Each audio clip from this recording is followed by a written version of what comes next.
வணக்கம் ஆபிரகாம். இது கர்நாடக மாநிலம் பெங்களூரு நகரில் இந்த அதிர்ச்சிகரமான சம்பவம் நடந்துள்ளது. அதாவது மராட்டிய மாநிலம் தானே பகுதியைச் சேர்ந்தவர் தான் ராகேஷ்.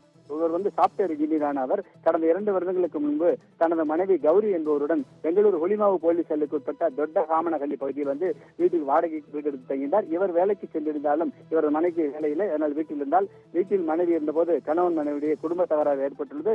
இதன் காரணமாக கடந்த 2 தினங்களுக்கு முன்பு மனைவியை கொலை செய்து சூட்கேஸில் அடைத்து பாத்ரூமில் வைத்துவிட்டு அங்கிருந்து தப்பி தலைமறைவாகி மராட்டிய மாநிலம் புனேக்கு சென்று விட்டார்.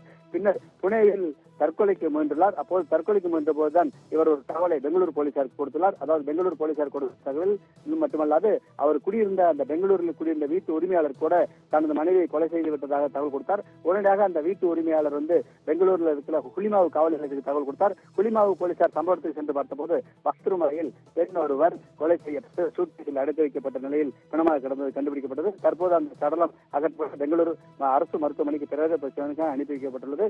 நாளை தினம் உறவினர்கள் வந்த பிறகு பிரேத பரிசோதனைக்கு பிறகுதான் உடல் எவ்வாறு வெட்டப்பட்டது, எங்கெங்கு காயம் ஏற்பட்டுள்ளது என்பது தெரிய வரும் என்று பெங்களூரு போலீசார் தெரிவித்தனர். இதே நிலையில் அந்த கொலையாளியான ராகேஷ் என்பவர் தற்போது மராட்டிய மாநில போலீசார் வசம் மருத்துவமனையில் சிகிச்சை பெற்று வருகிறார். பெங்களூரு போலீசாரிடம் நாளை தினம் அவர் சிகிச்சைக்கு பிறகு ஒப்படைக்கப்படுவார் என்று பெங்களூரு மாநகர போலீஸ் கமிஷனர் தெரிவித்துள்ளாருங்க. ஆபிரகாம்.